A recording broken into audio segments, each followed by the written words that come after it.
Hi, today we'll recap the story of the 2016 movie Doctor Strange. It begins with a brilliant neurosurgeon whose life changes after a car accident leaves him unable to perform surgeries due to an arm injury. In his search for healing, he discovers mystical powers that allow him to save lives in a new way. The story opens at a Buddhist temple library where several villains, led by Caecilius, attack the librarian and steal pages from the ancient Book of Cagliostro. As they attempt to escape, a mysterious woman in a yellow cloak appears, warning them of the danger the stolen spell will cause. She follows them into a mirror dimension, altering the laws of physics to battle the villains. Despite her power, Caecilius and some of his followers manage to escape through a portal, and she returns to the real world. Meanwhile, we are introduced to Dr. Stephen Strange, a highly skilled neurosurgeon who thrives on impressing his colleagues. While performing a complex surgery, he's interrupted by his colleague, Christine, who asks him to save a patient with a brain injury. Confident and brilliant, Strange successfully removes the bullet and saves the patient, though Christine warns him not to be overly arrogant. It's revealed that the two used to date, but their relationship ended due to his ego. Later, Strange invites her to a conference, but she declines. Undeterred, Strange heads out in his Lamborghini, speeding recklessly while reviewing brain scans of potential new patients. Distracted, he loses control of the car and crashes off a cliff. He wakes up in a hospital, gravely injured and devastated to find that his hands have been severely damaged, ending his surgical career. Christine stays by his side, assuring him that he'll survive, but his journey has only just begun. Stephen's hands are severely damaged, with torn ligaments, vessels, and nerves, making it impossible for him to continue as a neurosurgeon. Distraught, he examines his trembling hands, convinced that he could have performed the surgery himself more successfully. Despite spending large sums of money on surgeries and rehabilitation, his hands remain weak. His therapist encourages him by telling the story of a patient who, after a spinal injury, left him paralyzed from the waist down, made a full recovery and regained his ability to walk. Skeptical, Stephen asks to see the patient's medical records, which the therapist agrees to provide. As Stephen struggles with everyday tasks like shaving and writing, his request for another surgery is denied, fueling his frustration. He lashes out at Christine, who brings him food and tries to comfort him, urging him to find meaning in life beyond work. In anger, Stephen insults her and drives her away. Shortly after, he receives the medical records of the patient Jonathan, who miraculously recovered from paralysis. Eager to learn more, Stephen tracks him down and finds him playing basketball. Amazed, Stephen begs Jonathan to reveal the secret to his recovery. After some hesitation, Jonathan explains that after traditional rehabilitation failed, he turned to spiritual practices, found a teacher, and freed his spirit, allowing his body to heal itself. He could have pursued further enlightenment, but chose to return to his normal life. The place where Jonathan learned this was called Kamartaj. Intrigued, Stephen travels to Nepal in search of Kamartaj. With little information to go on, he wanders the streets of Kathmandu, asking locals for help. Suddenly, a mysterious man in a cloak begins following him. As Stephen continues his search, he's attacked by street thugs, but is saved by the cloaked man, who easily defeats the attackers. The man's name is Karl Mordo, and he offers to take Stephen to Kamartaj, advising him to leave his preconceived notions behind. At Kamartaj, Stephen is welcomed with tea and soon meets the Ancient One, the same woman who fought Caecilius earlier. She reveals that she knows all about Stephen and tells him that his body can be made to heal itself. Stephen tries to rationalize her methods through medical science, but can't find any logic. The Ancient One shows him diagrams of chakras, acupuncture, and MRI scans, explaining that while these approaches have merit, they are incomplete. Her method is rooted in the power of belief. Stephen mocks her ideas, refusing to take them seriously, until the Ancient One strikes him in the chest, sending his astral body out of his physical form. Still doubtful, Stephen suspects he's been drugged, but the Ancient One doesn't relent. With a touch to his forehead, she opens his inner eye, and Stephen is once again propelled into the astral plane, where he witnesses entire worlds being created and destroyed. The Ancient One explains that the unity of mind and matter shapes the universe, and that thoughts have the power to shape reality. Stephen witnesses something extraordinary as he looks at his hand, which transforms with countless tiny brush-like projections. He also sees vast regions of the universe controlled by dark forces, older than time itself. After experiencing these visions, he returns to his body, now full of belief and eager to be taught the mystical arts. However, the Ancient One casts him out of Kamar-Taj, closing the doors on him. For 5 long hours, Stephen pleads to be let back in. The Ancient One hesitates, feeling that Stephen's pride, stubbornness, and arrogance remind her too much of Caecilius, a former apprentice who turned to darkness. But Mordo persuades her, arguing that with Caecilius using a spell from the Book of Cagliostro, he poses a great threat, and Kamar-Taj needs people like Strange. Eventually, Stephen is allowed back and accepted as a student. That night, Stephen looks fondly at his cherished watch, a gift from Christine, whom he loves but is unable to express his feelings due to his arrogance. The next day, the Ancient One begins teaching him to channel energy from other dimensions of the multiverse to create fiery weapons for both defense and offense. Stephen gains confidence and becomes a regular at the library, diving deep into books on magic and metaphysics. While there, he comes across the Book of Cagliostro. The librarian, Wong, doesn't stop him from reading it, but doubts Stephen will understand much. As Stephen browses the book, he notices that several pages are missing. The spells within the book deal with controlling time, precisely what Caecilius, now casting a spell from the stolen pages, aims to achieve. As Caecilius and his followers, the Zealots, use the magic, their appearances become more demonic as they summon a dark god from another dimension, beginning to reshape the world. Meanwhile, back at Kamar-Taj, Stephen continues honing his magical skills, particularly the ability to use a sling ring to create portals for traveling across the multiverse. Doubtful of his success due to his injured hands, the Ancient One challenges him to put aside his ego and surrender to the elements. She transports him to the top of Mount Everest and leaves him there, forcing him to create a portal to return. With the pressure mounting, Stephen succeeds. He later uses this new ability to sneak books from the library that Wong hasn't yet allowed him to read. Impressed by Stephen's progress, the Ancient One introduces him to the Mirror Dimension, a safe realm where reality isn't affected, making it ideal for practice. She explains that the mages of Kamar-Taj not only expand their consciousness, but also defend against countless threats from other dimensions. However, she withholds some details to avoid overwhelming him. In time, Stephen learns more about Caecilius and discovers that the villain turned to darkness after losing faith in the Ancient One, whose secrecy, especially about her true age, breeds mistrust. As Stephen masters the creation of magical weapons and other spells, he often thinks of Christine, writing her emails that go unanswered, missing her more than he can admit. One day, Stephen sneaks into the library and begins reading the Book of Cagliostro. There, he discovers a powerful magical artifact, the Eye of Agamotto, and uses it to experiment with time manipulation. He practices on an apple, watching it shift from fresh and whole to a decayed core and back again.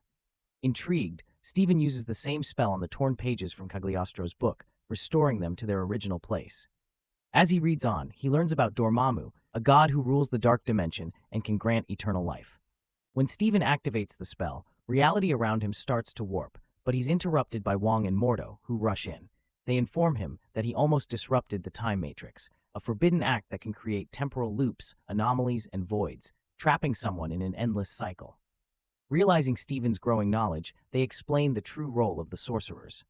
Long ago, the Supreme Sorcerer Agamotto built 3 sanctuaries, located in New York, London, and Hong Kong, that form a protective shield around Earth from cosmic threats. Sorcerers guard these sanctuaries from uninvited forces, including Dormammu, who desires Earth and rules the dark dimension known as the Anti-Time. It becomes clear that Caecilius stole the pages to summon Dormammu to Earth. Alarmed, Stephen tries to leave, explaining that he only sought to heal his hands, not engage in magical warfare. Just as he attempts to exit, news arrives that the London sanctuary has fallen, and Caecilius has taken control. A sudden shock transports Stephen through a magical gateway into the New York sanctuary, where he finds himself alone. Inside the sanctuary, Stephen is confronted by Caecilius and his zealots, who have already arrived. The guardian of the sanctuary fights them bravely, but is soon defeated, leaving Stephen to face the threat alone. Although his combat skills are still developing, he manages to hold his own. Caecilius creates a mirror dimension, complicating Stephen's defense, but it also helps him banish the zealots to other dimensions through the sanctuary's portals. In the midst of the chaos, a powerful artifact, the Cloak of Levitation, comes to Stephen's aid, guiding him and helping him restrain Caecilius in a metal contraption that limits his movement. Caecilius, now restrained, delivers cryptic speeches about how the many will become one, and tries to lure Stephen to the dark side, arguing that Dormammu offers freedom from time and eternal life to all. He claims that even the Ancient One benefits from Dormammu's power, which is why she has lived for centuries, defying the laws of nature. Despite Caecilius's tempting promises, Stephen sees through his deception and realizes that serving Dormammu has turned him into a ruthless criminal, making the dark god untrustworthy. Suddenly, one of the surviving zealots attacks Stephen from behind, severely wounding him. The cloak of levitation immediately immobilizes the attacker, giving Stephen a chance to escape. He creates a portal and rushes to the hospital, where he finds Christine. Together, they make their way to the operating room, and Christine tries to save Stephen's life. As Stephen loses consciousness, his astral form separates from his body. As a ghost, he instructs Christine on how to save him, and although she is terrified, she manages to keep her composure and continues to treat him. Meanwhile, the zealot also separates his astral form and follows Stephen to the hospital, where an intense battle ensues between the two astral bodies. Their conflict disrupts the hospital's power, sending them crashing through walls. At one point, Stephen's physical heart stops, and Christine manages to revive him with a defibrillator, pulling him back from the brink. In his astral form, Stephen uses the powerful surge of electricity to enhance his attacks on the enemy. After a second shock, the villain is thrown back in both his astral and physical forms. Meanwhile, Stephen regains consciousness on the operating table. Christine stitches his wound, scolding him for disappearing so long, only to suddenly show up like this. Finally, Strange musters the strength to apologize to Christine for his past rude words and arrogant behavior. He explains his time at Camartage, but Christine dismisses it as a cult. Stephen laughs and jokingly says he needs to attend a cult meeting, then demonstrates a portal to the temple before stepping through it, leaving Christine no choice but to believe him. At the temple, Strange dons his cloak but realizes that Caecilius has escaped. Mordo and the Ancient One arrive, and Stephen explains that Caecilius is shattering the universe beyond even the mirror dimension, violating the laws of nature. Impressed by Strange's efforts, the Ancient One suggests that he take up the role of Master of the New York Temple and defend it. However, Stephen protests, saying he is a doctor for first and doesn't want to deal with people, even criminals. The Ancient One interprets this as selfishness, not compassion. In response, Strange accuses her of hypocrisy, pointing out that she has violated natural laws by drawing power from Dormammu to extend her own life. The Ancient One offers no defense, artfully dodging the accusation. Left alone in the New York Temple, Stephen and Mordo are soon confronted by the return of the Zealots. Strange quickly activates the mirror dimension to prevent the villains from harming anyone in the real world. But because of Caecilius's connection to Dormammu, his power grows stronger in the mirror dimension, making him nearly invincible. He sets deadly traps for Stephen and Mordo, warping reality in every direction. Struggling to maintain their balance, the two are forced to run across shifting, unstable structures. Caecilius eventually catches up with Stephen, preparing to strike him down. At that moment, the Ancient One arrives in the mirror dimension. A mark of Dormammu is visible on her forehead, which shocks Mordo and makes him feel deeply betrayed. The Ancient One urges Caecilius to reconsider, warning that the eternal life Dormammu promises is actually a curse, not salvation. But Caecilius refuses to believe her and attacks. He manages to wound his former mentor and uses a portal to throw her down. Without hesitation, Stephen follows, determined to save her. Believing she can still be rescued, he brings the Ancient One to the hospital to see Christine. Despite his trembling hands, which prevent him from operating, Stephen guides the procedure. Suddenly, Stephen sees the Ancient One's astral form leaving her body. His astral form follows her, pleading for her to return. However, the Ancient One is weary from her long life and is ready to move on, eager to discover what comes next. She explains that she extended her life not out of selfishness, but to continue protecting the world. She also reveals that she didn't heal Jonathan's paralysis. She merely taught him to channel cosmic energy through his body, enabling him to walk with magic. Before departing, the Ancient One urges Stephen to carry on her work and partner with Mordo, as they complement each other perfectly. With a final squeeze of his hand, she fades away. Returning to Christine, Stephen embraces her, acknowledging her earlier wisdom, that there's more to life than just work, and that saving people comes in many forms. Christine, moved to tears, kisses him on the cheek before heading to another operation. Stephen, meanwhile, prepares himself for the looming battle. Meanwhile, Caecilius and the Zealots appear near the Hong Kong temple. The mages of Camartage, along with Wong, rush to defend it. As the battle for the temple unfolds, Stephen arrives at the ruins of the New York Temple, ready for the fateful confrontation. A frustrated Mordo blames the Ancient One for the world's downfall, claiming her hypocrisy drove Caecilius to the dark side and led him to summon Dormammu to Earth. Strange urges Mordo to stay focused and fight. When they arrive at the Hong Kong Temple, they find it already destroyed, with Dormammu's dark dimension seeping into Earth. While Mordo believes it's the end, Strange refuses to give up. He activates the Eye of Agamotto, reversing events and rebuilding the temple brick by brick, even bringing people back to life. However, the spell doesn't affect the Zealots, as their connection to the dark dimension makes them immune to Time's effects. Wong and the others return to life and prepare to defend the temple once more. Though Strange and his allies manage to momentarily disarm the Zealots, they know another attack is imminent once the temple is fully restored. But just then, Strange loses control of time, and everything comes to a complete halt. The dark dimension closes in, seemingly victorious. Suddenly, Strange realizes that bringing the Eye of Agamotto into the dark dimension could create a time anomaly. He confronts Dormammu, creating a time loop where he endlessly returns to negotiate with the Dark Lord. At first, Dormammu is confused, repeatedly killing Strange, only for the loop to restart. After several cycles, Dormammu realizes what's happening. Strange explains that the loop will continue forever, keeping Dormammu trapped unless he agrees to negotiate. Strange isn't trying to win. His sole goal is to contain Dormammu and prevent him from consuming Earth. Frustrated, Dormammu finally agrees, taking the Zealots with him and leaving Earth alone. Back at the Hong Kong Temple, Strange watches as Caecilius and the Zealots transform and are pulled into the dark dimension, ending the threat to humanity.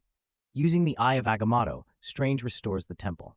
However, Mordo is dissatisfied with the outcome, convinced that breaking the laws of nature will have dire consequences. Losing trust in the world, Mordo decides to walk his own path.